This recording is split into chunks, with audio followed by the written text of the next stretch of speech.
একটু শোনা যাক। আমার উপরে অনেক এলিগেশন আছে, আমি নাকি সনাতন ধর্ম নষ্ট করছি, এটা অনেকে ধারণা। জানি না এরকম মানুষ আপনাদের এই গ্রামের দিকে আছে কিনা। অন্য অন্য সাইটে আমি যাই তো পাওয়া যায়। আমাকে বলে আপনি ধর্ম বিরোধী, ধর্মকে রক্ষা করছেন না, ধর্ম ধ্বংস করছেন, শেষ করে দিচ্ছেন। প্রথমেই জানিয়ে রাখি, যাকে রক্ষা করতে হয় সে কখনো ধর্ম নয়, যাকে রক্ষা করতে হয় সেটা কমজোর, সে কখনো সত্য হতে পারে না, সেটা মিথ্যা। যেমন ঘর অন্ধকার হয়ে গেছে, আলোকিত করার জন্য আপনি প্রদীপ জ্বালিয়ে দিয়েছেন, আর ঝড় এসছে, ওই প্রদীপকে রক্ষা করা লাগবে আলো জ্বালানোর জন্য। না রক্ষা করলে প্রদীপ নিভে যাবে, ওই প্রদীপ সত্য নয়। কিন্তু সকাল হবে, সূর্য উঠবে, ঝড় তুফান যাই কিছু আসুক না কেন, সূর্যের আলোকে রক্ষা করার জন্য কারোর প্রয়োজন হয় না। কেউ চাক বা না চাক, দিনের প্রকাশ ঘটবে অবধারিত। তেমনি যারা বলে ধর্মকে রক্ষা করো, জানতে হবে এটা তাদের ধান্দার দোকান। ধর্মকে কখনো রক্ষা করতে হয় না, ধর্মকে কখনো আগলে দিতে হয় না, ধর্মকে কখনো মেডিসিন বাউন্ডেশন লাগানো লাগে না। ধর্ম নিজে নিজেতেই শাশ্বত। বোঝা লাগবে। কিছু সম্প্রদায় শুধু তারা তাদের বাঁচানোর জন্য, কিছু দল তারা তাদেরকে বাঁচানোর জন্য এই প্রচার করছে ধর্মকে রক্ষা করো, তা না হলে আমাদের দোকানদারি শেষ হয়ে যাবে। আগে জানতে হবে সত্যি কি মহাপ্রভু কৃষ্ণ,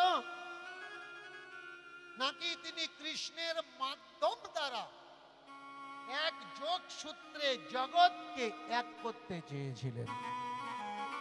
তিনি কি সত্যি ভক্তিবাদের প্রচার চেয়েছিলেন,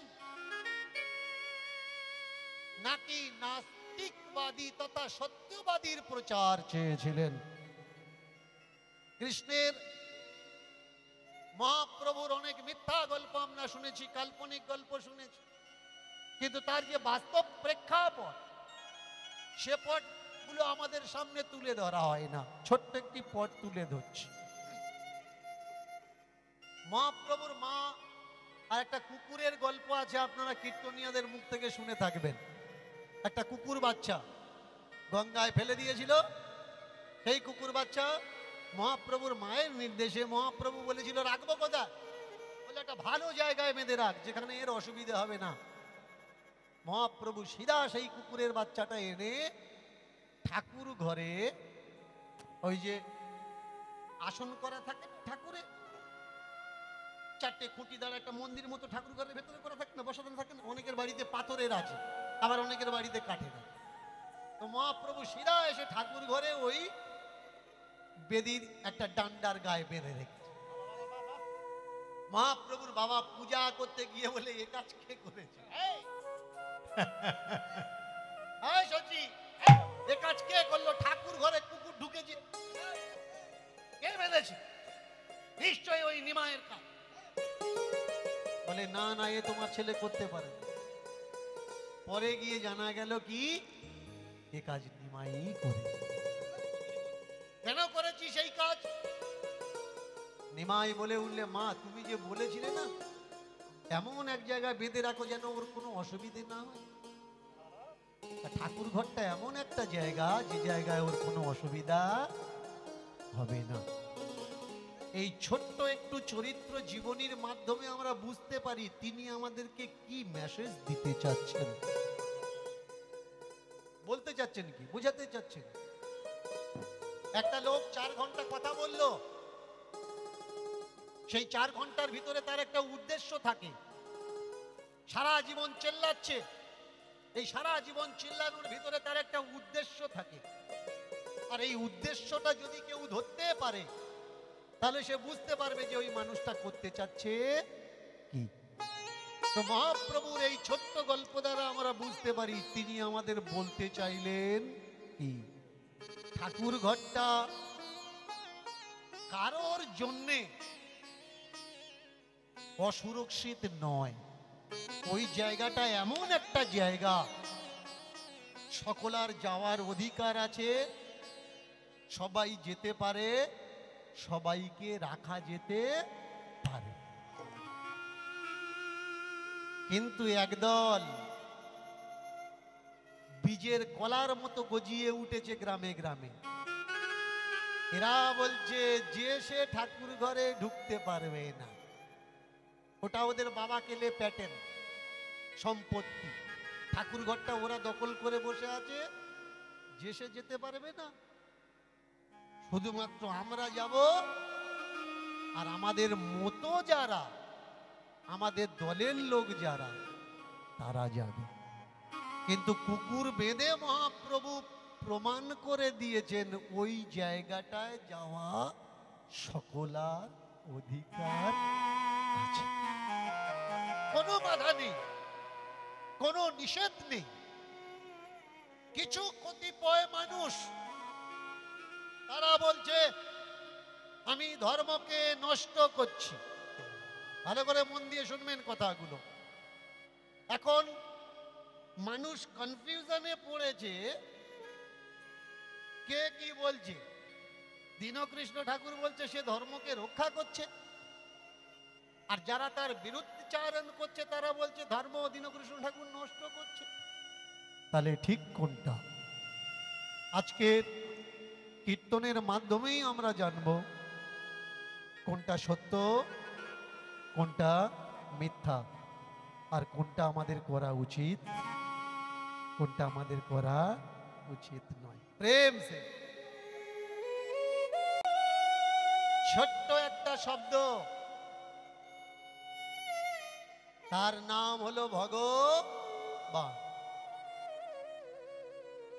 চারটে অক্ষর, ভ গ ব ন, ভগবান।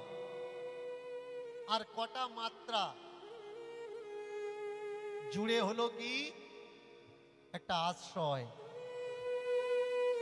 যে আমাদের বেঁচে থাকতে কোনো কাজে লাগবে না, তবে হ্যাঁ মরার পরে কাজে লাগবে।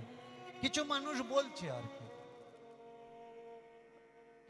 ভগবান বেঁচে থাকতে কোনো কাজে লাগবে না, কোনো কমে লাগবে না, তাহলে মরার পরে কাজে লাগবে। আর সেই ভগবানকে পেতে গেলে আপনার কানে একটা মন্ত্র নেওয়া লাগবে, তবে আপনি ওই ভগবানকে পাবেন, না হলেও ভগবানকে পাবেন। দেখেছেন? আগে বুঝতে শিখুন কিভাবে আপনাকে বোকা আর ধোঁকা দেওয়া হচ্ছে। শুধু বোকা বানানো হচ্ছে না, আপনাকে ধোঁকা দেওয়া হচ্ছে। কি ধোঁকা? আপনার জীবনের মূল্যবান সময় ওরা আপনার থেকে কেড়ে নিচ্ছে। শুধু তাই নয়, আপনার শ্রম দিয়ে যে টাকাটা আপনি ইনকাম করেছেন সেই শ্রমের অর্থটাও আপনার থেকে লুট করে নেওয়া হচ্ছে। আশ্রমের নাম করে, ধর্মের নাম করে। আগে বোঝা লাগবে এরা কারা। ধান্দাবাজে দোকান খুলেছে, ধান্দাবাজে দোকান খুলেছে, তার নাম ধর্ম। আবার রিপিট করছি, ধান্দাবাজে দোকান খুলেছে, তার নাম ধর্ম। কোনটা ঠিক কোনটা বেঠিক এরা কেউ বোঝে না তার মর্ম। মানুষকে ভ্রান্ত দিশা দেয়, দিয়ে ফুলমালার চন্দন। এটা কোনো ধর্ম নয়, এটা ওদের বিনা দড়ির একটা বাঁধন। বিনা দড়ির একটা বাঁধন তোমার দিয়ে দিল, ওর থেকে তুমি আর আউট যেতে পারবেন না। ওরা বলে দিচ্ছে এই পথে আসলে তোমার নাম নিতে হবে, যত নাম তুমি জপ করবে তত তোমার দেহ শুদ্ধ হবে। আত্মা শুদ্ধ, মন শুদ্ধ, চিত্ত শুদ্ধ, তাই নাম ছাড়া এ জীবের কোনো গতি, কোনো উপায় নয়। গৃহে বা বনেতে থাকো, শুধু নাম করতে থাকো, এই নাম তোমার পরম মুক্তির উপায়। যদি বাবা মা এই নামের বাঁধা হয়, তাকে যেন ত্যাগ দেওয়া হয়। ধ্রুব প্রহ্লাদ দিয়ে তার প্রমাণটা দেয়। শুধু তাই নয়, তোমার আর তোমার গুরুর কারণে বাঁধা যদি হয় কোনো আপনজনে, তাতে ত্যাগ দিতে যেন কোনো দ্বিধা না না।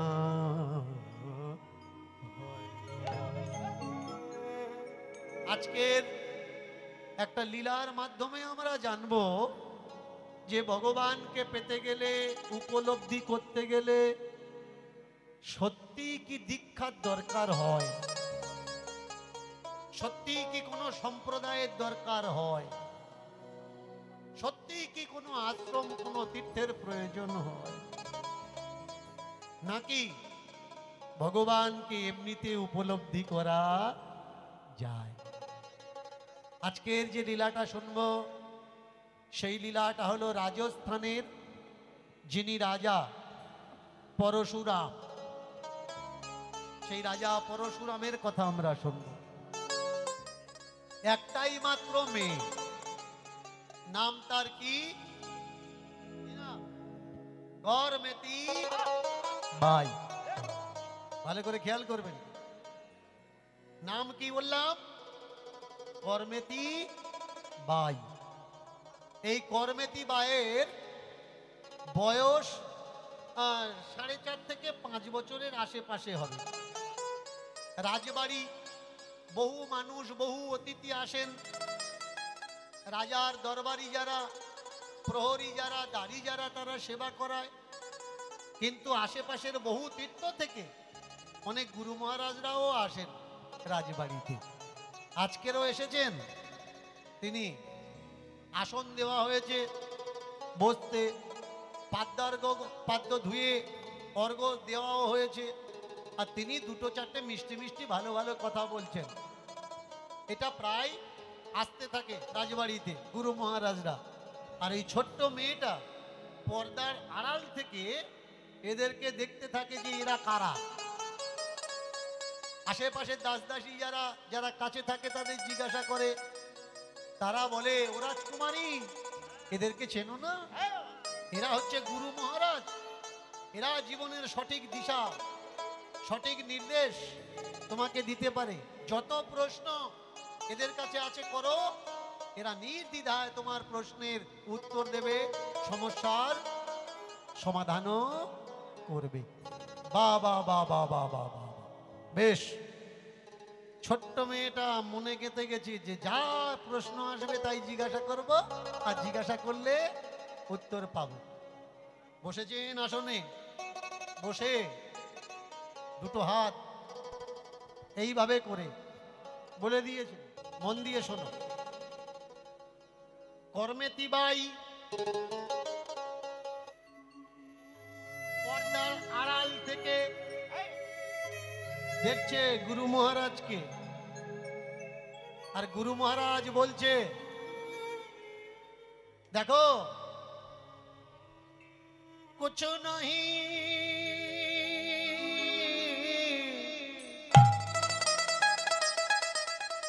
संसार में,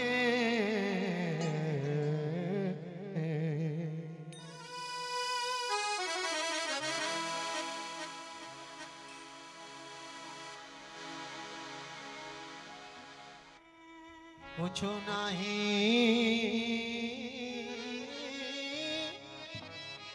संसार में,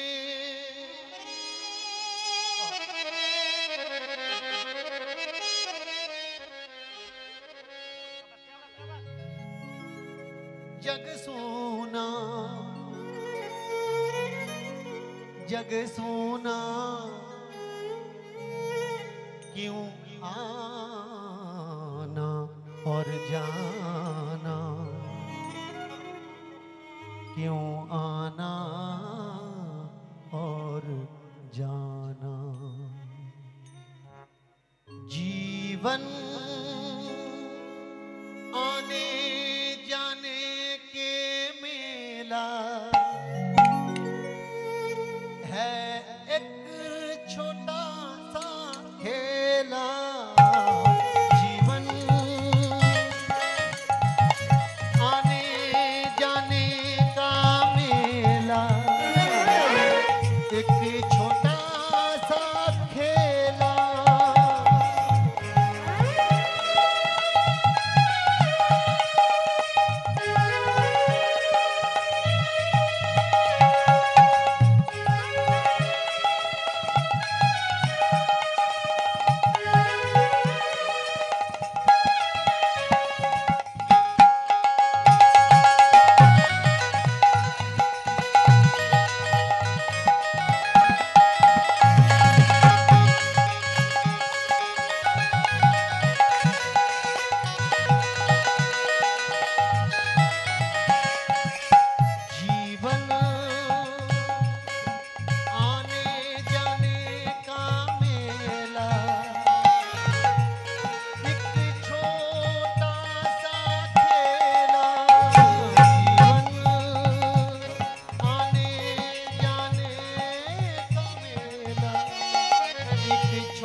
जीवन उस तरह चलता है जैसे सागर का लहर है।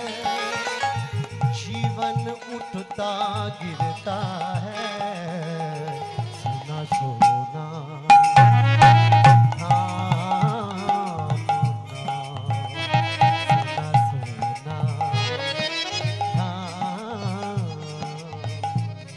प्रभु का नाम,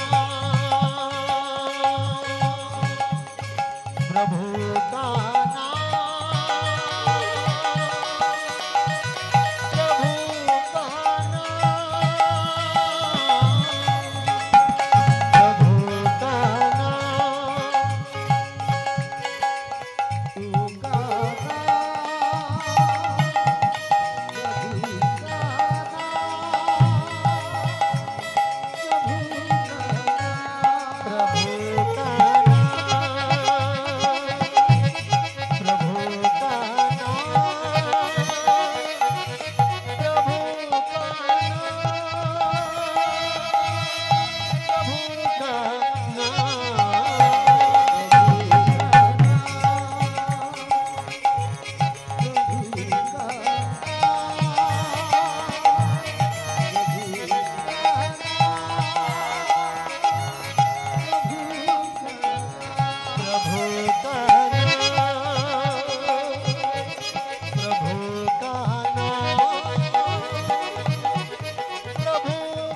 থেকে পর্দাটা সরিয়ে আর দেখছে, পিছন থেকে গিয়ে মহারাজজি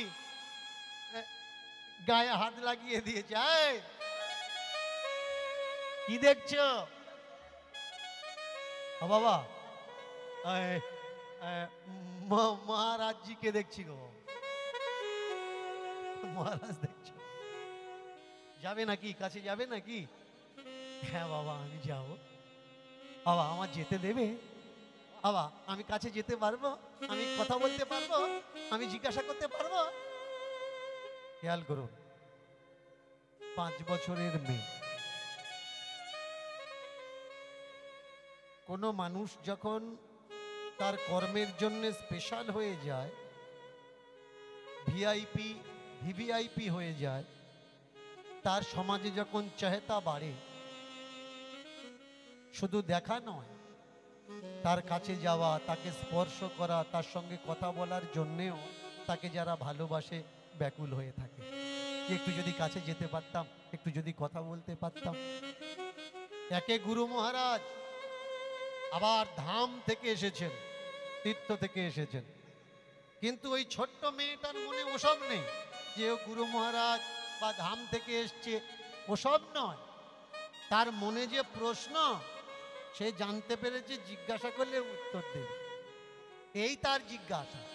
বাবা, আমি কাছে যেতে পারবো? বেশ বেশ, কেন যেতে পারবে না? আমি ব্যবস্থা করে দেব। এই না হলে তোমার বাবা কি? আমি রাজা, এ রাজ্যের রাজা, আমি যদি না পারি কেউ পারবে না।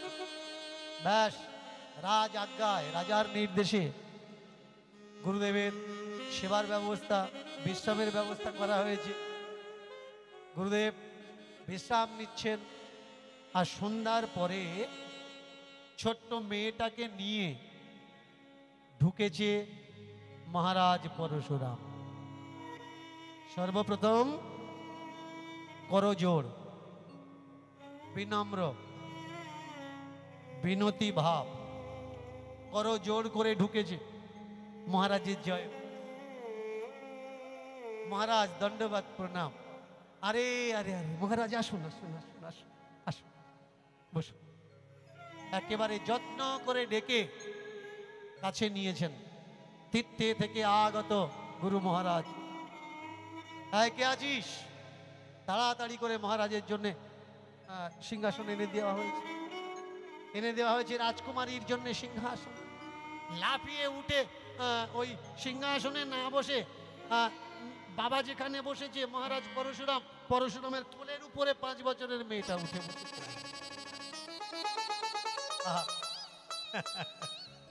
এটা কে গো? আমার মেয়ে গুরু মহারাজ। বাহ বাহ বাহ, খুব সুন্দর দেখতে, খুব সুন্দর।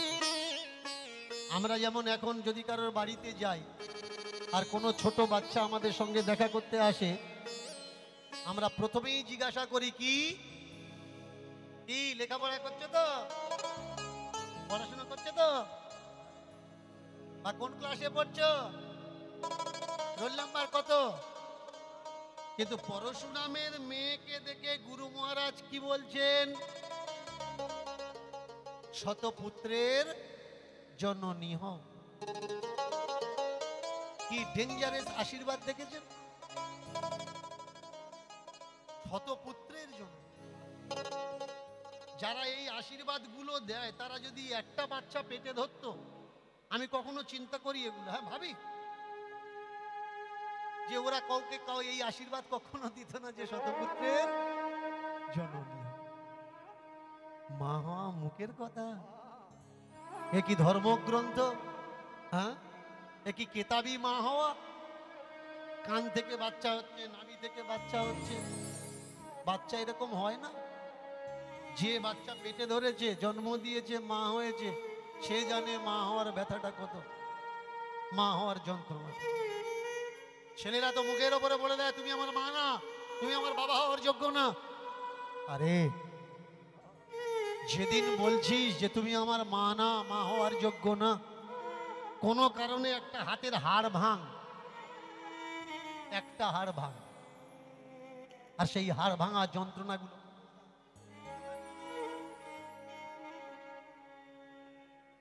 কোমল, এই হাড় ভেঙে যন্ত্রণাগুলো সহ্য করো। একটা হাড় ভাঙার যন্ত্রণা সহ্য করো, তাহলে বুঝতে পারবে হাড় ভাঙার ব্যথাটা কতটা। আর তোমাকে পৃথিবীর আলো দিতে গিয়ে শত শত হাড় ভাঙার যে যন্ত্রণা একবারে অনুভব করেছে মা, তাকে বলে মা। ভুল ভাল আশীর্বাদ। শত পুত্রের আর কাজকর্ম নেই, যে জ্ঞানী হোক, বিবেচজ্ঞ হও, বা সমাজে নাম করো। তোমার বাবার যেমন চতুর্দিকে নাম হয়েছে, তোমারও কীর্তি চতুর্দিকে ছড়িয়ে পড়ুক। এসব শত পুত্রের মেয়ে ছেলেরা যেন বাচ্চা পয়দা করা মেশিন, আর ওদের কোনো কাজকর্ম কিচ্ছু নেই। দেখুন তাকি, হ্যাঁ, নারী জাতি শোষিত হচ্ছে সে যুগ থেকে এ যুগ পর্যন্ত। পুরুষ শাসিত সমাজে এদের কথা বলার জন্য কেউ নেই। এই জগতে নারীদের সব থেকে বড় শত্রু কারা? পুরুষ মানুষ না, পুরুষ কখনো নারীর শত্রু নয়। আপনি দেখাতে পারবেন না কোনো বাড়িতে একটা ছেলে আর মেয়ের ঝগড়া হচ্ছে, আর সেই ঝগড়ার কারণ কোনো ছেলে না। না, নারীর শত্রু হচ্ছে নারী নিজেই। মার কাছ থেকে তুমি শাশুড়ি মার কাছে এসেছো, ও একটা মা, এও একটা মা, কিন্তু মার প্রেক্ষাপট আলাদা। যারা গান বাজনা শেখে, গান বাজনা 7 সুরের মধ্যে স্বরলিপির ভিতরে 12টা স্বরের ভিতরে 2টো মা আছে, একটা শুদ্ধ মা আর একটা তীব্র মা। শুদ্ধ মাটাকে, শুদ্ধ মাটা আমার মা, আর তীব্র মাকে, তীব্র মা হলো আমার বরের মা। এই তীব্র মা লাগাতে গেলে যারা গান বাজনা শেখে এরা জানে, হয় উপর থেকে এসে নিচে লাগানো লাগবে, তাহলে নিচের থেকে গিয়ে মিড় দিয়ে শ্রুতি স্বর লাগিয়ে তীব্র মাতে যেতে হবে। শুদ্ধ মা ডাইরেক্ট তুমি বলতে, আমা কেমন আছো, কি করছো, আমা খেয়েছো, আমা এখানে এসো, এটা দাও, ওটা দাও। কিন্তু এই যে তীব্র মা, শাশুড়ি মা, যাটা দিয়ে লাগালে হবে না, হয় উপর থেকে এসে বলতে হবে, তাহলে নিচের থেকে হাত জোড় করে গিয়ে বলতে, আমা খাবে। একটু যদি পানের থেকে চুন খসেছে, এটা বাপের বাড়ি পেয়েছো, হ্যাঁ, যা মনে করেছো তাই। মা মাথা পেতে শুনলে ছোট্ট মেয়েটা, আর বাবার কোলে বসে হাত পা দোলাতে দোলাতে বলছে, মহারাজজি আপনি নাকি যা জিজ্ঞাসা করেন, আপনি নাকি প্রশ্নের উত্তর দেন। হ্যাঁ দিই তো। আমি যদি জিজ্ঞাসা করি, আপনি আমার প্রশ্নের উত্তর দেবেন? হ্যাঁ, কেন দেব না, বলো তোমার মনে কি প্রশ্ন আছে, বলবো, বলো, বলবো, বলো। শোনো শোনো মহারাজ, শোনো দিয়া মন, শোনো শোনো মহারাজ, শোনো দিয়া মন, শোনো শোনো মহারাজ, শোনো দিয়া মন, শোনো শোনো মহারাজ, শোনো দিয়া মন। যারা বাড়ি ছাড়ে, দায়িত্ব নেয় না, তারা কি করে হয় মহান? শোনো শোনো মহারাজ, শোনো দিয়া মন, শোনো দিয়া মন।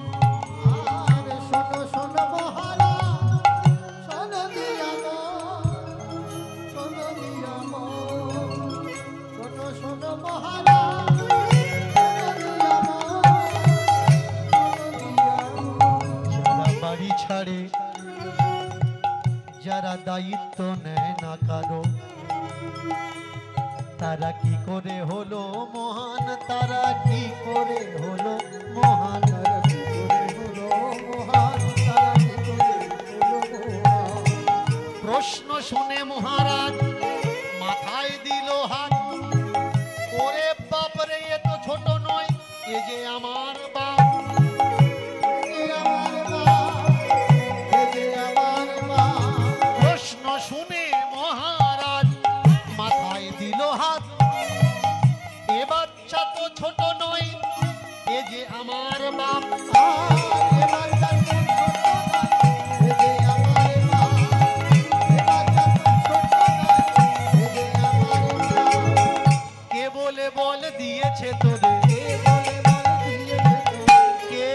বল দিয়েছে তোরে, বলে বল দিয়েছে তোরে, তুই এমন প্রশ্ন করলি আমারে, কে বলে বল দিয়েছে তোরে,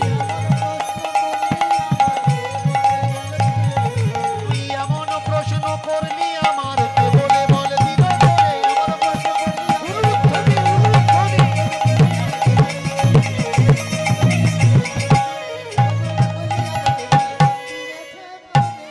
কে শিখিয়ে দিল? মহারাজ মাথায় হাত দিয়ে দিয়েছে, সভ্যনা, মনে হচ্ছে ঠকানোর জন্য এইরকম প্রশ্ন করেছে। এই, বলে বসেছিল। রাজা ধীরাজ বলে উঠলেন,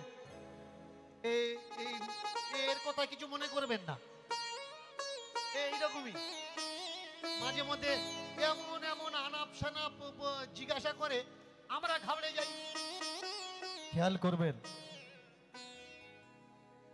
মানুষের বয়স কম বেশি হতে পারে, জিজ্ঞাসা কখনো ছোট বড় হতে পারে না। জিজ্ঞাসা তো জিজ্ঞাসাই। রাজা পরশুরাম বুঝতে পেরেছে গুরু মহারাজের প্রশ্ন শুনে হাওয়া টাইট হয়ে গেছে। এখন যাতে গুরু মহারাজ অপমান না হয় তার জন্য ঠেকিয়ে নিয়ে বলছে, মহারাজ আপনি কিছু মনে করবেন না। এইরকমই উল্টো পাল্টা কথা বলে। জানেন, এই কয়েকদিন আগে আমাকে জিজ্ঞাসা করছিল, বাবা সূর্য পূর্ব দিক থেকে ওঠে কেন? এর কোনো উত্তর আছে বলুন? না, তোমার মনে হচ্ছে যে তোমাকে আনাপ শানাপ জিজ্ঞাসা করছে। আনাপ শানাপ জিজ্ঞাসা করছে না, হতে পারে ওই প্রশ্নের উত্তর তোমার কাছে নেই, তুমি ডাইরেক্ট না বলে দাও যে বাবা এর উত্তর আমার জানা নেই। এ কথা কখনো কাউকে বলো না। যেই প্রশ্নটা ভুল প্রশ্ন, এই প্রশ্ন জিজ্ঞাসা করা উচিত নয়, এই প্রশ্ন কাউকে কখনো জিজ্ঞাসা করবে না। মানুষের জিজ্ঞাসা করার শক্তি যদি দমিয়ে দাও, শিক্ষাটা আসবে কোত্থেকে? অনেক বাড়িতে তো যাই, আমাকে অনেক মায়েরা বলে, বাবা আপনার এই নাতিটা এত বদমাইশ, এত শয়তান। আমি বলি করতে দে, বদমাইশি যত বাড়বে, শয়তানি যত বাড়বে, শয়তানি করতে করতে যখন আর ওর ভিতরে শয়তানি থাকবে না, দেখবি ও ভগবান হয়ে যাবে। শয়তান আর ভগবান একটা কাগজের দুটো পিঠ। শয়তানি হচ্ছে করতে দাও, করতে করতে করতে করতে ওর ভিতরে শয়তান যখন বেরিয়ে চলে যাবে, কে থাকবে? এবার ভগবান তৈরি হবে। যে যত বেশি খারাপ, খারাপই করতে দাও, একটা সময় আসবে ওই ছেলেটা বড় হবে আর নিজের থেকে যখন বুঝতে শিখবে, ও তখন আর খারাপ থাকবে না, নিজের থেকে ভালো হয়ে যাবে। তেমনি বাচ্চাদের বলতে দিতে হয়, জিজ্ঞাসা করতে দিতে হয়। মহারাজজি আপনি বললেন প্রশ্নের উত্তর দেবেন, জিজ্ঞাসা করলে বলবেন। বলুন, যারা কোনো দায়িত্ব নেয় না, যারা বাড়ি ছাড়ে, তারা মহান কি করে হয়? আমি কাউকে নিন্দে করা বা কোনো মজাব জাতি ছোট করা, কোনো সম্প্রদায়কে কুকথা বলার জন্য বিষয়গুলো আলোচনা করছেন। আমার সংবিধান আমাকে রাইট দেয়, আমার সমাজ থেকে অন্ধকার, কুরীতি, কুনীতি, কুসংস্কারকে দূর করা, এটা আমার একটা অধিকার। আর সেই অধিকার আমি মাথায় করে বহন করছি মাত্র। মন দিয়ে এবারে শুনুন। মহারাজ বললে, মহারাজজি আপনি কিছু মনে করবেন না, পরশুরামজি আপনি কিছু মনে করবেন না, এই আমি প্রশ্নের উত্তর দিচ্ছি। শোনো বাবা, এরা মহান কেন হয় জানো? এরা তপস্যা করে জগতের জন্য, নিজের সুখ ত্যাগ দিয়ে জগৎ কল্যাণের জন্য তপস্যা করে, ঈশ্বরের কাছে প্রার্থনা করে যে হে ঈশ্বর, আমার সুখ ত্যাগ দিলাম, তুমি জগৎকে সুখ দাও। এর জন্য এরা মহান। বললে কি কি ত্যাগ দেয়? কুম্ভ মেলা এখনো চলছে, কিন্তু চলছে না? জগতের কল্যাণ করার জন্য অনেকে অনেক রকম তপস্যা করছে। কেউ নাকি একজন বাবা এসছে 27 বছর নাকি দাঁত মাজেনি।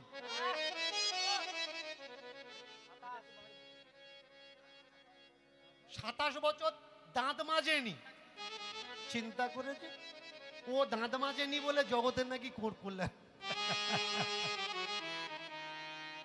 একটা মেন্টাল বিকলাঙ্গ হাত উঁচু করে আছে, নখগুলো বড় হয়ে গেছে বলে এটা নাকি তপস্যা। চিন্তা করছে এগুলো আমার সমাজের কলঙ্ক। এর জন্য আমার একটা লেখা আছে, পড়বেন।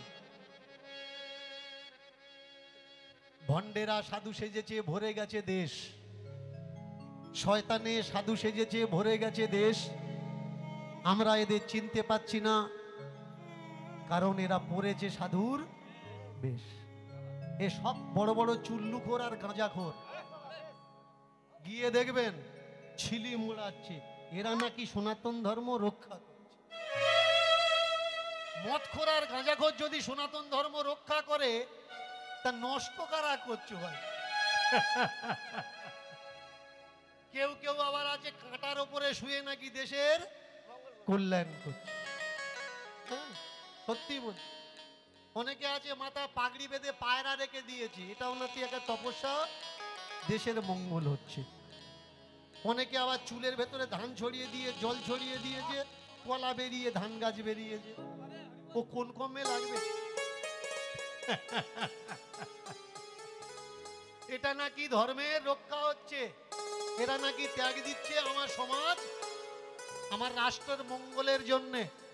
বলুন তো, এইসব ফাসলামোগুলো করে যদি রাষ্ট্রের মঙ্গল হয়, তাহলে করোনা কালের সময় কারোর মুখ দেখা যায়নি কেন? ভ্যাকসিনের পিছনে সরকার ছুটেছিল কেন? গ্রামে গ্রামে এই বাবাজিগুলো ছেড়ে দিয়ে বলেনি, দেখো এ ধান মারছে না, তোমাদের জন্য করোনা তোমার কিছু করতে পারবে না। এ ধান চাষ করেছে মাথায়, করোনা তোমার কিছু করতে পারবে না। যখন বাস্তব সত্য সামনে আসে তখন বোঝা যায় পাখণ্ড, ভণ্ডামি, নোংরামিতে কোনো কল্যাণ হয় না। কল্যাণ করতে গেলে বাস্তবে বাস্তবায়িতার প্রয়োজন। বলে উঠলেন ছোট্ট মেয়েটা, একজনের তপস্যায় আর একজনের মঙ্গল কি করে হবে? একজনের তপস্যায় আর একজনের মঙ্গল কি করে হবে? বললে হয় হয়, অনেক কিছু আছে যেটা হয় তুমি জানো না, চোখে দেখা যায় না। জগতের জন্য তপস্যা করা যায় না, মঙ্গল করা যায় না। বলে যায়, কি করে সম্ভব? ওই ছোট্ট মেয়েটা একটা গল্প বলে উঠলেন, মহারাজজি আপনি কবিরের নাম শুনেছেন? হ্যাঁ শুনেছি। ওরে বাবরে, কবির, সন্ত কবির। আচ্ছা আপনি রবিদাসের নাম শুনেছেন? হ্যাঁ শুনেছি। রবিদাস একদিন গঙ্গায় নেমে মা গঙ্গার তর্পণ করছেন। ওদিকে উচ্চবর্ণীয় সমাজের মানুষের ঘাট, তারা তর্পণ করছে, আর জল ওদিক থেকে এদিকে যাচ্ছে। এই স্রোতের ধারে দাঁড়িয়ে রবিদাস, সূর্যদাস, ইনি তর্পণ করছেন মা গঙ্গার। জল উঠিয়েছেন, উঠিয়ে আর ওই গঙ্গার পাড়ে, গঙ্গা নদীর পাড়ে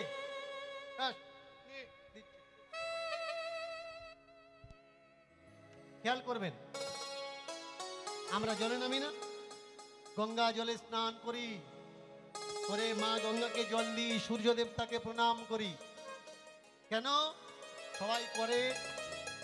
আমরাও সূর্যের উদ্দেশ্যে এখান থেকে জল দিচ্ছি, সূর্যের কাছে যাচ্ছি। এদিকে এরা তর্পণ করছে আর এ জল নিয়ে পাড়ের দিকে দিচ্ছে। ও রবিদাস, উচ্চবর্ণের মানুষগুলো জিজ্ঞাসা করছে, এই রবিদাস কি করছো? জল তর্পণ করতে হয় সূর্যের দিকে, তুমি কি করছো? পাড়ের দিকে জল ফেলে দিচ্ছ। বলে মহারাজজি কটা সবজি চাষ করেছি তো, তাই এখান থেকে জল দিচ্ছি। বাহ, সবজি চাষ করেছো গঙ্গার থেকে 2-3 কিলোমিটার দূরে, আর এখান থেকে তুমি জল দিচ্ছ? ওখানে পৌঁছাবে কি করে? পৌঁছাবে চিন্তা করুন। ফিজিক্স আর লজিক, লজিক যদি কেউ না বোঝে তার জীবন ম্যাজিকের মতো হয়ে যাবে। আর যে লজিক বুঝতে পারবে তাকে জীবনে কেউ কখনো বোকা বানাতে পারবে না। উচ্চবর্ণীয় মানুষগুলো জিজ্ঞাসা করছে এখান থেকে 3 কিলোমিটার দূরে, এখান থেকে জল তুলে নে ওখানে দিচ্ছ, গঙ্গার পাড়ে ওখানে যাবে? তোমার মাথা কি খারাপ আছে? বলে আমার যদি মাথা খারাপ হয় তা আপনারা তো তাহলে পাগল। আমার মাথা খারাপ কিন্তু আপনারা মহা পাগল। এই তোর এত বড় স্পর্ধা, তুই আমাদের পাগল বলিস? বলবো না। 3 কিলোমিটার দূরে সবজি চাষ করেছি, এখান থেকে জল দিচ্ছি, পাড় পর্যন্ত যাচ্ছে, ওই পর্যন্ত পৌঁছাচ্ছে না। তাহলে যাদের বাবা মা মরে গেছে স্বর্গেতে জল খাবে বলে এখান থেকে তোমরা জল দিচ্ছ, স্বর্গে পৌঁছাচ্ছে কি করে?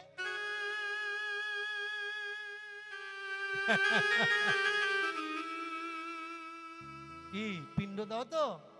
হ্যাঁ দেবে। বাম্মার আত্মা ছটফট করছে, বুঝেছো? এখান থেকে দেবে, দিলি তবে তারা খাবে। কখনো হিসেব করেছো পৌঁছাবে কি করে? সকলে করে তাই আমরা করি, সকলে দেয় তাই আমরা দিচ্ছি। আচ্ছা, সকলে যা যা করবে তুমি তাই তাই করবে? সকলে করছে বলে আমার যে করতে হবে এটা জরুরি নয়। তাহলে তোমার অস্তিত্ব কোথায়? ব্যতিক্রমী কই? তোমার স্বাধীনতা কই? সকলে করছে, সকলে যদি অন্যায় করে আমাকে অন্যায় করতে হবে, বিচার বলে বিবেচনা বলে কিছু নেই। এই যে তুমি আমাকে কি বলে বোঝাতে চাচ্ছ? দেখেছেন বাবাজি কি না চিনবেন কি করে? আমাকে অনেকে বলে আমি সাধু বৈষ্ণবের নিন্দা করি, ব্রাহ্মণদের নিন্দা করি। ভালো করে মন দিয়ে শুনুন, আমার জীবনে জন্ম থেকে এ পর্যন্ত আমি কোনো সাধু বৈষ্ণব কোনো ব্রাহ্মণের নিন্দা মন্দ করিনি। তবে হ্যাঁ, যেসব শয়তানগুলো সাধু আর ব্রাহ্মণ সেজে ঘুরে বেড়াচ্ছে তাদের চরিত্রটা তুলে ধরে। সত্যি বল, কথা বললে হবে না, কথা শুনতে হবে। কেমন ফুল ভাল লাগে মাথা থেকে খুলে নিজের মাথা লাগিয়ে নাও। আমি কাউকে নিন্দা করিনি। যারা সাধু সেজে এই সমাজকে নিন্দার প্রভাবে ঠেলে দিচ্ছে তাদের শুধু মুখোটাটা তুলে ধরি। আগে আমাকে অনেকে বলতো যে বাবা আসল সাধু চিনব কি করে? আমি তাদেরকে বলতাম সাধু যে রাস্তা থেকে যাবে টাকা ফেলে দিবি, 50 টাকার নোট 100 টাকার নোট ফেলে দিবি, দেখবি যদি খুঁটে নেয় জানবি ও বাবাজি নয়। যারা টাকার আগে মাথা নোয়ায়, ঈশ্বরের আগে নোয়ায় না, সে শয়তান হতে পারে, সাধু কখনো হতে পারে না। 2021 সালের পর থেকে 25 সাল চলছে, মানুষ যখন আমার জিজ্ঞাসা করে বাবা আসল ব্রাহ্মণ আসল সাধু চিনব কি করে, আমি বলি না টাকা ফেলে দিবি, টাকা ফেলে দিলে তো লস হবে। আমি এখন তাদের বলি মোবাইলে দীনকৃষ্ণ ঠাকুরের কীর্তন শোনাবি, যদি সহ্য করতে পারে জানবি ধৈর্য অর্জন করেছে ও সাধু। আর যদি সহ্য করতে না পেরে পেছন থেকে এন্টানা খাড়া হয়ে যায় জানবি ও কোনো ধৈর্য গুণ ওর ভিতরে নেই, ও তোর আর আমার মতো রক্তে মাংসে মানুষ। কে সাধু? যে ধৈর্যকে জয় করেছে, নমনীয়তা, ধীরতা, স্থিরতা, যে কাউকে বিচার করে না, যে কাউকে নিন্দা করে না, নিন্দা বলেও না, নিন্দা শোনেও না, নিজের মতলবে মতলব রাখে, জগৎ কল্যাণের জন্যে নিজেকে উৎসর্গ করে। চিনবেন কিভাবে তাকে? রাস্তায় কাঁটা পড়ে যাচ্ছে, পড়ে আছে, হাজার মানুষ ওই রাস্তায় যাচ্ছে, দেখা পেয়েছে, সবাই দেখা পাচ্ছে কাঁটা পড়ে আছে, শামুক ভাঙা পড়ে আছে, কাঁচের টুকরো পড়ে আছে, কিন্তু কোনো এক ব্যক্তি যেতে যেতে সেই টুকরোটা নিয়ে রাস্তার পাশে ফেলে দিচ্ছে বা কোনো গাড্ডায় ঢুকিয়ে দিয়েছে। কেন? ওর দিমাগে লিখেছে আমি দেখতে পেয়েছি, কিন্তু যে ব্যক্তি দেখতে পায়নি যদি অজানায় পা তুলে দেয়, কাঁটাটা, কাঁচের টুকরোটা, শামুকের টুকরোটা ওর পায়ে ঢুকবে, কষ্ট পাবে, ব্যথা পাবে। যে নিজের কথা নয়, পিছনের কথা ভাবে, একে বলে সাধু। আর ওই ব্যক্তির কখনো মালার প্রয়োজন হয় না, তিলকের প্রয়োজন হয় না, কানে মন্ত্রের প্রয়োজন হয় না, নিরামিষ খাওয়ার প্রয়োজন হয় না। এই ওই লোকটা তোমার নামে গালাগালি করছিল, করতে দাও, করে যেটা দেখিয়ে আছে। ওর গালাগালিতে আমার কি কোনো অসুবিধা হয়েছে? করতে দাও, করছে করুন। যে অন্যের ঘৃণাতে অবজ্ঞা অবহেলার বোধটুকুও দেখায় না, ওই মানুষটা তোমাকে খুব ভালোবাসে, খুব ভালো ভালো কথা বলে, তাতে কি আছে? করতে দাও। যে প্রশংসাতেও নিজেকে আবেগে ভাসিয়ে দেয়, তাকে বলা হয় সাধু। এই হচ্ছে সাধু। কিন্তু করমেতি মায়ের সম্মুখে যে বসে আছে মহারাজজি, যখন কবিরের কথা শুনিয়েছে, রবিদাসের কথা শুনিয়েছে, এক কথায় লাফিয়ে উঠেছে। এই বাবা, কি বলিস, কি বললি? কেন তুমি বললে উত্তর দেবে, তুমি বললে উত্তর দেবে, তুমি বললে উত্তর দেবে, তুমি বললে উত্তর দেবে, কেন তুমি বললে উত্তর দেবে, তুমি বললে উত্তর দেবে, তুমি বললে উত্তর দেবে, তুমি বললে উত্তর দেবে। তাই তো আমি প্রশ্ন করলাম, তুমি বললে উত্তর দেবে। তাই তো আমি প্রশ্ন করলাম, তুমি বললে উত্তর দেবে। মহারাজ, রেগে যেন যেও না, রেগে যেন যেও না, রেগে যেন যেও না, রেগে যেন, তুমি রেগে যেন যেও না, রেগে যেন যেও না, রেগে যেন যেও না, রেগে যেন, ক্রোধাগ্নিতে জ্ঞান ভস্য, রেগে যেন যেও না, ক্রোধাগ্নিতে জ্ঞান ভস্য, রেগে যেন যেও না। যদি অপরাধ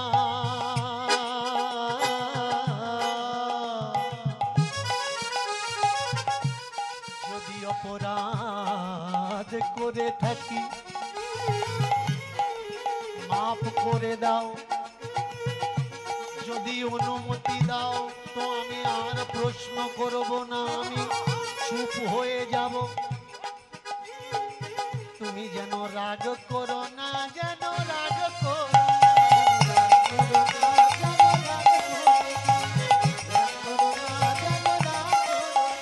যেন রাগ করো না, তুমি রাগ করো না। আমার রাজ্যের অকল্যাণ হবে, রাগ করো না। আমার রাজ্যের অকল্যাণ হবে, রাগ করো না।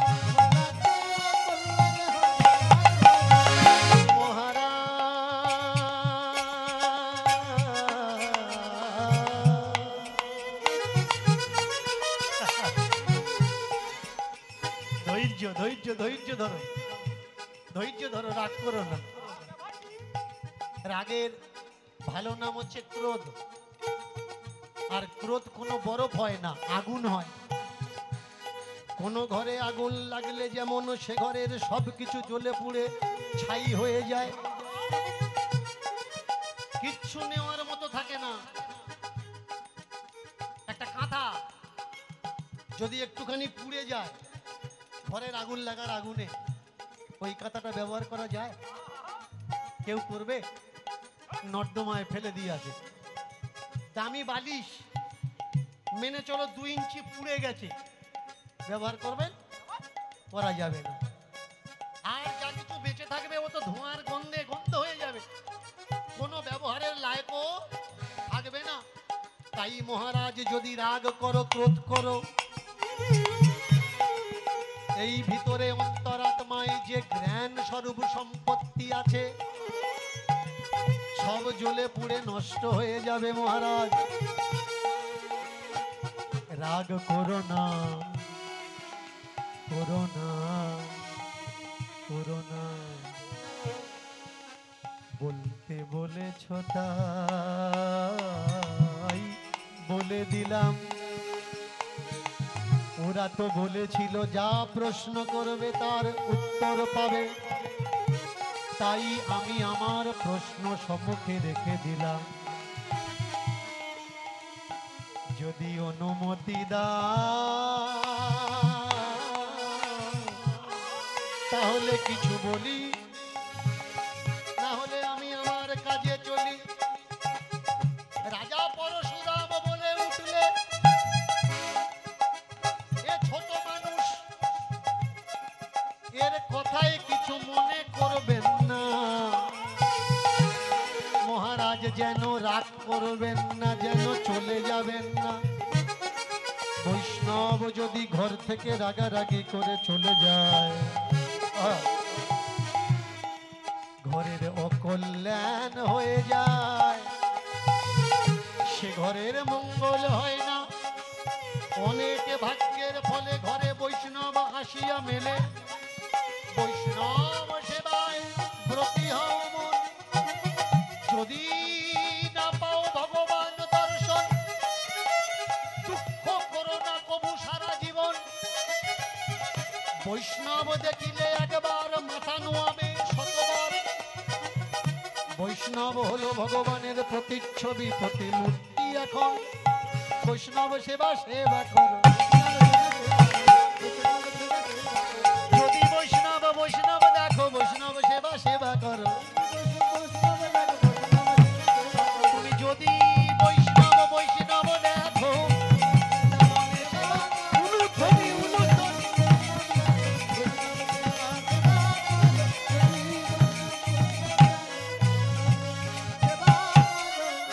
বৈষ্ণব দেখিতে পাইলে নোয়াইবে মাথা।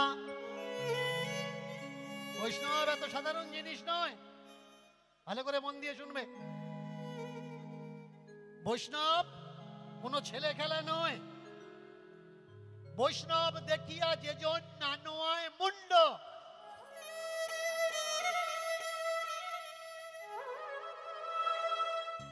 ওই মুন্ড গিয়া পড়বে নরকের কুণ্ড। দেখেছেন কত বড় চালাকি? যদি করো চালাকি, শেষে বুঝবে চালাকি। এ কথাটা কে বলেছে? বৈষ্ণব দেখিয়া যেজন না নোয়ায় মুন্ড, সেই মুন্ড গিয়া পড়বে নরকের কুণ্ড। নিশ্চয়ই অবৈষ্ণবে বলেনি, এ কথাটা বলেছে বৈষ্ণবে। কারণ ওরা চেয়েছে ওদের সামনে মানুষ মাথা নোয়াক। আর এই সব কথাগুলোকে আমরা মনে করছি এটা শাস্ত্রের কথা, এটা ধর্মের কথা। আচ্ছা, 40-42 বছর 7টার প্যাড লিখেছে, খেয়াল করবেন। 40-42 বছর 7টার প্যাড লিখেছে, শেষ বয়সে মরার আগে তিলকার মালা নিয়েছে। এর থেকে মাথা নোয়ানো যাবে?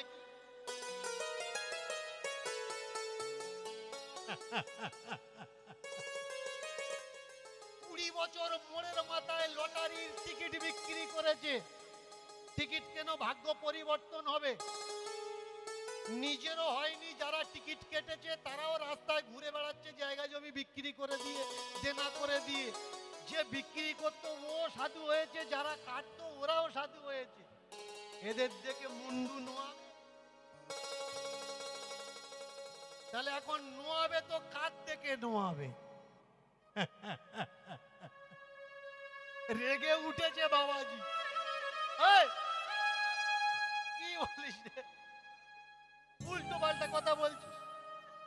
জানিস তপস্যা দ্বারা অনেক কিছু হয়, ইহলোক পরলোক তপস্যা দ্বারা জোড়া যায়। কুম্ভ মেলার কয়েকটা বিষয় বলছিলাম বলে অনেকে বলতে পারেন আমি হিন্দু বিরোধী কথা বলছি, তীর্থের বিরুদ্ধাচরণ করছি। শুনুন, মন দিয়ে শুনবেন। শুধু কুম্ভ নয়, গঙ্গাসাগর থেকে গঙ্গা স্নান পর্যন্ত। গঙ্গা স্নান করলে কি হয় মায়েরা? পাপ হয় না পুণ্য হয়? আস্তে আস্তে আস্তে, একটু আস্তে মায়েরা, একটু জোরে বলুন। পাপ হয় না পুণ্য হয়? পুণ্য হয়। এবার বলুন, গঙ্গা স্নান করলে পাপ ক্ষয় হয় না পাপ বাড়ে? পাপ ক্ষয় হয়। তাহলে জলে ধুইলে যে জিনিসটা ক্ষয়ে যায়, তার মানে সে জিনিসটা অতটা ঠোস নয়, শক্ত নয়, তাই তো? নরম কাদার মতো। তাহলে পাপটা কি, শক্ত না কাদার মতো? কাদার মতো নরম। জলে ডুব দাও, ধুয়ে যাবে। আচ্ছা, এই কাদাগুলো লাগালো কারা? ছিল কোথা যে গায়ে লেগে গেল, ডুব দিলে ধুয়ে যাবে? ভগবান কোথায় থাকে?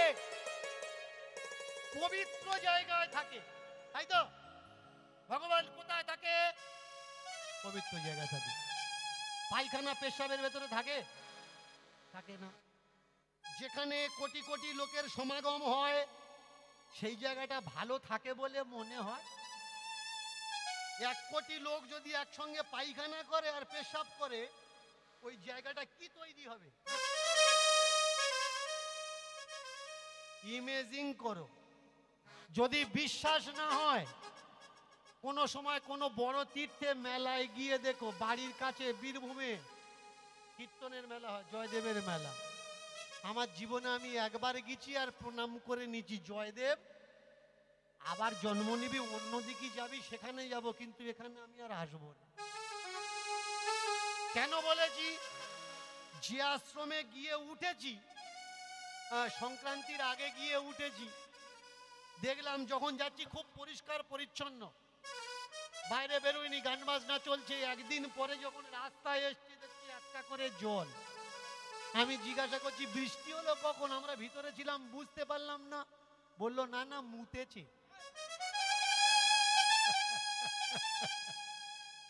চলতি ভাষা উপয়োগ করলাম। কেমন?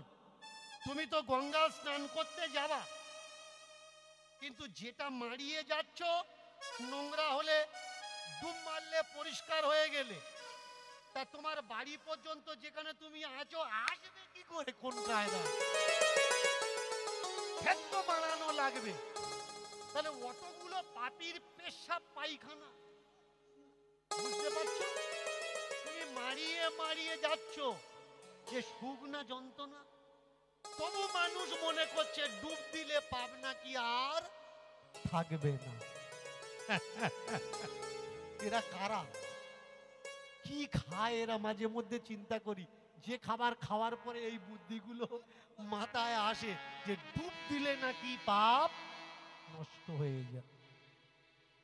যে পাপ করেছিস তুই এই কৃষ্ণপুর গ্রামে, গঙ্গায় চান করে ধুইবি, এ কথা ভাবলি কেমনে? মাকে কাঁদিয়েছিস, বাবাকে কাঁদিয়েছিস, বোনকে কাঁদিয়েছিস, বোর চোখে জল ঝরিয়েছিস। বোর চোখের জল তো শুকিয়ে গেছে, ভেবেছিস গঙ্গা স্নান করে শুকনো জল মুছতে পারবি? অন্যায় যার কাছে করেছো, ক্ষমা চাও তার কাছে। আমার জানা নেই যে পাপ তুমি করেছো সেই পাপের ক্ষমা আছে কিনা। যদি জীবনে কারোর কাছে অন্যায় করো, সে বেঁচে আছে, তার কাছে চলে যাও, তার হাত জোড়ো করে বলো, ভাই সেদিন তোকে আমি দুর্ব্যবহার দিয়েছিলাম, আমি বুঝিনি, আজকের বুঝতে পেরেছি, আর সেই চিন্তায় আমাকে কুরে কুরে খাচ্ছে, তুই আমাকে ক্ষমা কর ভাই, আমার ভুল হয়ে গেছে। ভগবান কতটা ক্ষমা করবে, মাফ করবে আমি জানি না। যে ব্যক্তির কাছে তুমি অন্যায় করেছো ওই ব্যক্তি যদি তোমাকে মাফ করে, আমার মনে হয় গঙ্গা স্নানের প্রয়োজন আর থাকবে না। কে সাধু প্রশ্ন তুলে দিয়েছে? বাবাজি বলছে সাধুরা নাকি রাষ্ট্রের মঙ্গলের জন্য তপস্যা করছে। তপস্যা ত্যাগ রাষ্ট্রের মঙ্গলের জন্য হচ্ছে, ডাইরেক্ট ভগবানের কাছে প্রার্থনা করছে। আচ্ছা, 200 বছর ইংরেজরা জুতো দিয়ে মারালো ভারতবর্ষের মানুষদের, তপস্যা করা লোকগুলো কোথায় ছিল? প্রার্থনা করা লোকগুলো কোথায় ছিল? কোথায় ছিল ভগবান? যে ভগবান পূজিত হয় ভারতবর্ষের বুকে। মা লক্ষ্মীকে পূজা করলে ধন পাওয়া যায়, টাকা পয়সা পাওয়া যায়, ঐশ্বর্য পাওয়া যায়। সব থেকে বেশি খায় মা লক্ষ্মী ভারতবর্ষে। যতগুলো 33 কোটি দেবী দেবতা আছে, অরুণ থেকে বরুণ পর্যন্ত, ইন্দ্র থেকে চন্দ্র সূর্য পর্যন্ত, তারা খাবার খাচ্ছে, বেঁচে আছে কোত্থেকে? ভারতের লোক যাগযজ্ঞ করছে, পূজা অর্চনা করছে, তপস্যা করছে, তাই তারা খাবার পাচ্ছে, তবে তারা বেঁচে আছে। যাকে বলি আমরা যজ্ঞ, আগুনের মাধ্যমে তার উপরে ঘি দিলে ওই ঘি পুড়ে গিয়ে নাকি দেবতারা খায়। যে দেবতারা আমাদের দেওয়া খাদ্য খাবার খেয়ে বেঁচে আছে, তাহলে শুধু আমরা পূজা করি, বর্ষা আমাদের জমিতে না হয়ে যারা দেবী দেবতাকে পূজা করে না, অপমান করে, তাদের জমিতে বর্ষা কেন হয়? কৈফিয়ত কেউ দিতে পারবেন? যে ইন্দ্রের নামে যজ্ঞ করছি, জলের দেবতা ইন্দ্র, স্বর্গের রাজা ইন্দ্র, সে কেন পাবন্দি লাগায় না যে হিন্দুরা আমাদের নামে যজ্ঞ করে আমরা হিন্দুদের জমিতে বর্ষা দেবো, মুসলমানদের জমিতে বর্ষা দেবো না, খ্রিস্টানদের জমিতে বর্ষা দেবো না, ইহুদিদের জমিতে বর্ষা দেবো না? ও জানে এরা সবাই আমার, যে যেভাবে ডাকুক বা না ডাকুক, ও জানে এরা সবাই আমার। আর আমরা মনে করছি ও শুধু ব্যবধান আর প্রাবধান। আমরা দাগ কেটে দেশ বানিয়েছি, দাগ কেটে রাজ্য বানিয়েছি। তিনি তো দিয়েছেন আমাদের জন্য সমগ্র পৃথিবী। আর আমরা এত বড় বুদ্ধিমান, কাল্পনিক আক্ষরিক রেখা কেটে আমরা বলছি এইটা আমার দেশ আর ওইটা ওর দেশ, এইটা আমার পাড়া আর ওইটা ওর পাড়া। সূর্য যখন আলো দেয়, কোনো দেশ, কোনো রাজ্য, কোনো গ্রামে দেয় না, সমগ্র পৃথিবীর একটা অংশকে আলো প্রদান করে। সে জানে এ আমার, কিন্তু আমরা মনে করছি ও সবার না, ও আমার। তাহলে প্রশ্ন, তপস্যা যারা করছে এরা কি করছে? কোন মঙ্গলে লাগছে? এরা কারা? বুঝে দেখো ভাই, দায়িত্ব যারা মাথায় নিল না তারা শ্রেষ্ঠ কিভাবে হয়? ছোট্ট মেয়েটার প্রথম প্রশ্ন কি ছিল? মায়েরা, মায়েরা একটু কথা বলবেন, কিন্তু কথা না বললে, কারণ আমার ভুলে যাওয়ার একটা সমস্যা আছে, মাঝে মধ্যে আমি বলতে বলতে ভুলে যাই, আপনারা আমাকে মনে করিয়ে দেবেন। ছোট্ট মেয়েটা বাবাজিকে কি প্রশ্ন করেছে? হ্যাঁ, যারা বাড়ি ছেড়েছে, যারা সমাজের কোনো দায়িত্ব মাথায় নেয়নি, তারা মহান হয় কি করে? ধর্মগ্রন্থ বলছে এরা মহান, কিন্তু বাস্তবে নেই কোনো এদের অবদান। তবুও এরা স্বঘোষিত, নিজেরা ঘোষিত করেছে আমরা মহান। এখনো অনেক মানুষের ধারণা আছে, আপনার পাশের বাড়ি কেউ যদি মালা তিলক নিয়েছে, তো অনেক মানুষ বলে, আরে তোর তো হয়ে গেল রে, তোর জ্ঞান হলো, আমার জ্ঞানটা এখনো হলো না। মালা নিলি যেন আর কোনো দায়িত্ব থাকে না। আর নতুন নতুন যারা মালা নেয়, আবার ঘন ঘন বের করে দেখা, ঘাম হচ্ছে না, তবুও কাপড়খানা সরিয়ে ঘাম মুচ্ছে। ও দিদি মালা নিচ্ছি কোথেকে নিলি? ও দেখাচ্ছে, দেখো আমি নিয়েছি, তুই এখনো পারিসনি। আগে বোঝা লাগবে এর কি প্রয়োজন আছে। মালা তিলকটা কোনো ধর্ম নয়, এটা একটা সাম্প্রদায়িক চিহ্ন। কেউ বলছে পেছনে চুল রাখো, এটাকে ধর্ম? এটা একটা সম্প্রদায়। হ্যাঁ, অনেকে আছে সব ফেলে দিয়েছে, পেছনে জামা খেলে রেখে দিয়েছে। আরে তো দেখায় কি কায়দা। এটা একটা দল আছে। অনেকে আবার বলছে চুল লাগলে হবে না, পুরো ফেলে দাও। অনেকে বলছে স্যুট প্যান্ট পরো, স্যুট প্যান্ট কোট পরো। খ্রিস্টান, তুমি যখন চার্চে যাবে ধুতি পরে যেতে পারবে না, পাঞ্জাবি পরে যেতে পারবে না, কোট প্যান্ট পরে যাওয়া লাগবে। ওটা একটা ধর্ম। এটা কোনো ধর্ম নয়, এটা একটা সাম্প্রদায়িক সংকেত, চিহ্ন মাত্র, এলাক পোশাক। এটা কোনো ধর্ম নয়। কেউ কেউ আবার বলছে গেরুয়া পরো, কেউ কেউ বলছে সবুজ পরো, কেউ কেউ বলছে একটা নয় একটা পরো, আবার একটা গায়ে দাও। আবার কেউ কেউ বলছে সব খুলে ফেলো। বিশ্বাস হচ্ছে না? হ্যাঁ, ধর্মের নামে উলঙ্গ হয়ে ঘুরছে। দেখুন না, তাদেরকে নাগা বাবা বল। হ্যাঁ, আমি কোনো ধর্ম জাতি মজাবকে নিন্দা করছি না। আমার মানুষ ভুল পথে পরিচালিত হচ্ছে, এটা আমার দায়িত্ব, ফ্রিডম রাইট, সাংবিধানিক অধিকার। ওরা ঘুরছে ঘুরুক, ওদেরকে বাঁচানো যাবে না। কিন্তু তোমরা যেন এরকম হওয়ার চেষ্টা। সাধু মানে নাঙ্গা নয়, সাধু নয় এলাক পোশাক। সাধু হতে গেলে লাগে সামাজিকতা, লাগে তোমার ব্যবহার। ট্রেনে ট্রামে বাসে রিক্সাতে দেখবেন লেখা থাকে তোমার ব্যবহারই তোমার পরিচয়। তোমার মালা তিলক কিন্তু তোমার পরিচয় নয়। হাতে করে মালা টিপছ আর ভিড়ের মধ্যে ফাঁক দেখে মালা নিয়ে গোঁজা দিচ্ছ, হবে? হবে না। বোঝা লাগবে। একটা মজার গল্প পড়ে মনে পড়ে গেছে, বলবো? আমায় এরা বলবো?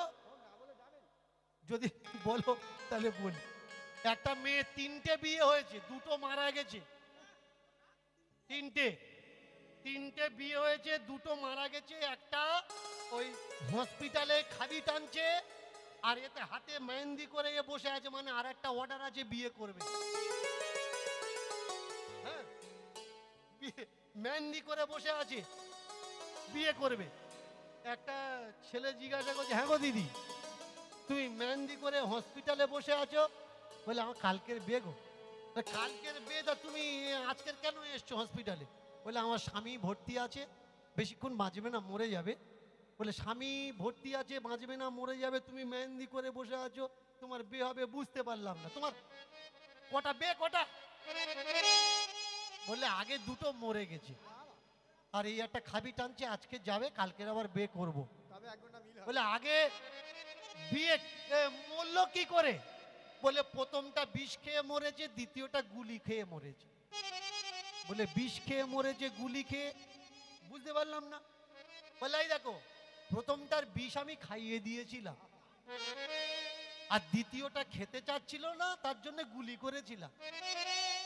আর এটা বন্দুক দেখিয়েছি, সরাসরি খেয়েছে, বেশিক্ষণ বাঁচবে না, মরে যাবে, কালকে আমার বিয়ে, হাতে মেহেন্দি করে ঘুরছি। এরা কারা? এই বদ কোণে তো চিনলাম, হাতে মেহেন্দি করে ঘুরছে, বিয়ে করাটা এর স্বভাব, মানুষ মারাটা এর স্বভাব। এরা কারা যারা কপালে মেহেন্দি করে ঘুরছে? পা থেকে মাথা পর্যন্ত দ্বাদশ অঙ্গ মেহেন্দি করে ঘুরছে। এরা সমাজকে মারার প্রসেস বানাচ্ছে না তো? ও বাড়িতে মেরেছে, এ বাড়িতে মেরেছে, সে বাড়িতে মেরেছে, জিজ্ঞেস করো কত মেরেছো, বললে 12-13 হাজারের উপরে শিষ্য। সমাজে আর কেউ বেঁচে থাকবে? দীক্ষার নামে শিক্ষা নেই, তুলে দিল ভিক্ষা।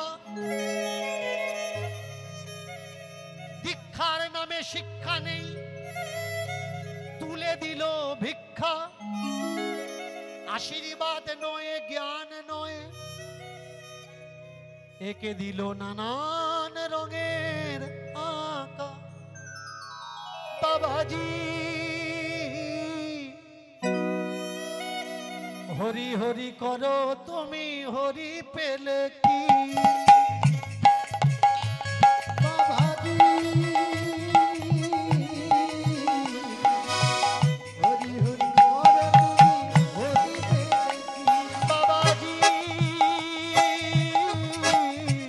হরি হরি করো তুমি হরি পেলে কি বাবাজি হরি হরি করো তুমি হরি পেলে কি বাবাজি বাবাজি বাবাজি। হরি হরি করো তুমি হরি পেলে কি বাবাজি হরি হরি করো তুমি হরি পেলে কি 5 বছর 10 বছর 30 বছর ডাকলে কোথায় থাকে সে কি খায় কোনো খবর কি পেলে আর কোথায় থাকে সে কি খায় খবর কি পেলে কোথায় থাকে কি খায় কোনো খবর কি পেলে কোথায় থাকে কি খায় খবর কি পেলে যার জন্যে সারা জীবন শুকিয়ে মরলে জেনে দেখেছো সে তোমায় ভালোবাসে কি তোমায় ভালোবাসে কি বাবাজি।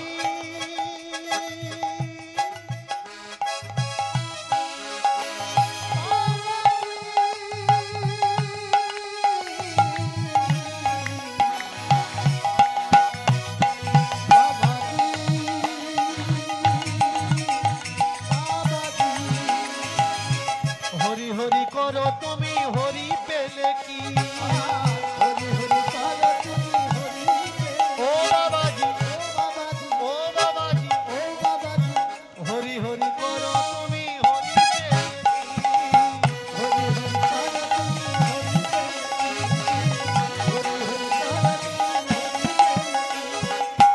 যার জন্যে তীর্থে তীর্থে করেছো ভ্রমণ যার জন্যে তীর্থে গিয়ে করলে মরণ সাধন যার জন্যে ত্যাগ দিলে সংসার ত্রিভুবন সে তোমায় ভালোবাসে ভেবেছো কি বাবা